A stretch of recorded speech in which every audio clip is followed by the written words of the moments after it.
What's going on, horror fans, and welcome back to the most fear-inducing channel on YouTube, Top 5 Scary Videos, the compendium of horror that just keeps on giving. Today we're going to be taking a look under the hood of modernity, the video games industry. As a whole, video games are a fantastic outlet of creativity, art and expression, but in some cases things just go horrifically wrong. I hope you're all having a fantastic day. As always, I'll be your host Jack Finch as we take a look at the top 5 games illegal to play.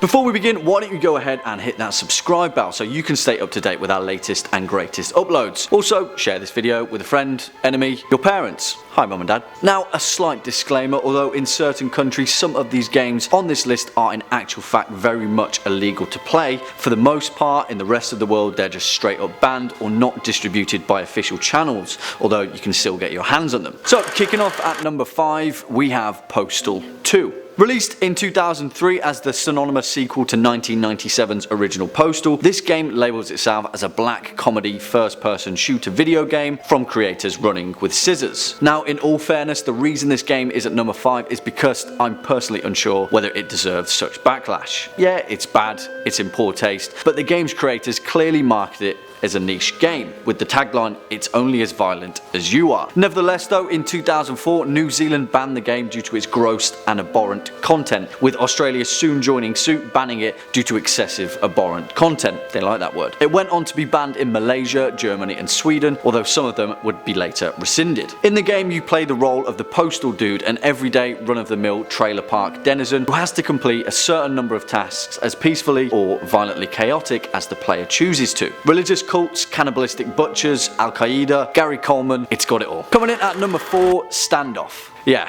This game just sucks. Standoff, previously titled Active Shooter, was developed by Russian video game creator Anton Maryevsky and publisher Peter Berezyev. In my opinion, it's a game in incredibly poor taste, lack of foresight, and just a straight up terrible title. The game depicts a school shooting where the player takes the role of either an active shooter or a SWAT member responding to the event. Players have an arsenal of guns, grenades, or knives, and a civilian police death tally that racks up on screen. The game attracted some serious controversy in May of 2018 after parents of the Stoneman Douglas High School shooting victims campaigned against the game online, a petition which attracted over 100,000 signatures by the time of the game's cancellation through Steam. Valve, the company behind Steam, later went on to update its publishing policy and called the game's creator a troll with a history of customer abuse, publishing copyrighted material and user review manipulation. Nice work there, bud. Next up at number 3, Hatred. If we're talking pure disturbing content, then Hatred is pretty high up on this list. Developed and published as the debut release for Destructive Creations, a studio based in Poland, Hatred introduces the player as a misanthropic, mass-killing sociopath on a genocide crusade to kill as many human beings as possible.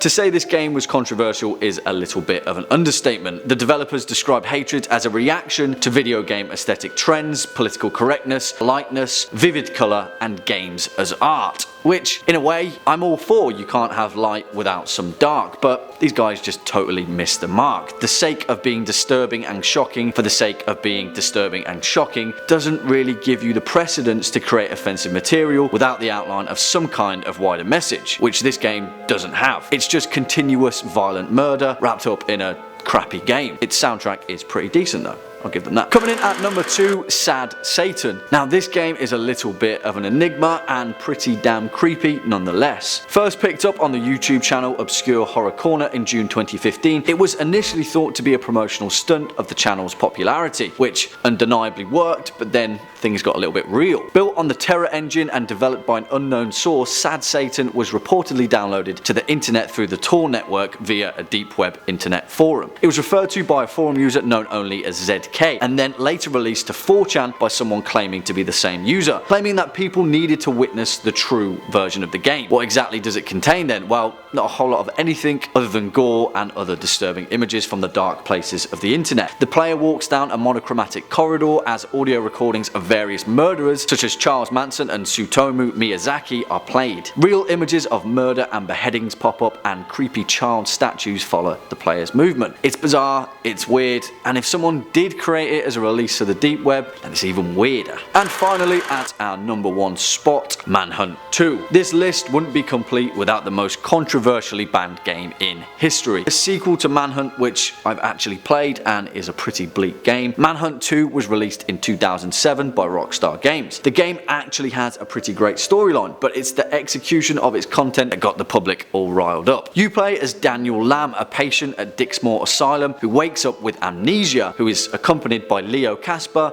a sociopathic assassin who guides Daniel on his journey. Reception of the game was mixed, to say the least. In the UK, it caused outrage as the first Manhunt had been inaccurately connected to a murder case in 2004, and certain politicians were enraged at the thought of a sequel. As US Senator at the time, Hillary Clinton, amongst others, described the game as visceral and casually sadistic, and it was outright refused to be given a rating by the BBFC. Well, what do you guys think? Let us know in the comments down below. Unfortunately, that's all we've got time for today, horror fans, but before we depart, I'd just like to give a little shout out to some of you consistently great commenters. Tatum152 for your admirable appreciation of all things paranormal, Tisha's Vlogs for your chipper attitude, and Alan Scott for your positivity. Hey, it's pretty much appreciated, guys, and I hope to see more of you in the comment box down below. I tried to keep up to date with all the comments, and keep it up, because a kind word can always make someone's day. Make sure to tune in next time for your daily dose of horror. As always, I've been your host Jack Finch, you've been watching Top 5 Scary Videos, and until next time,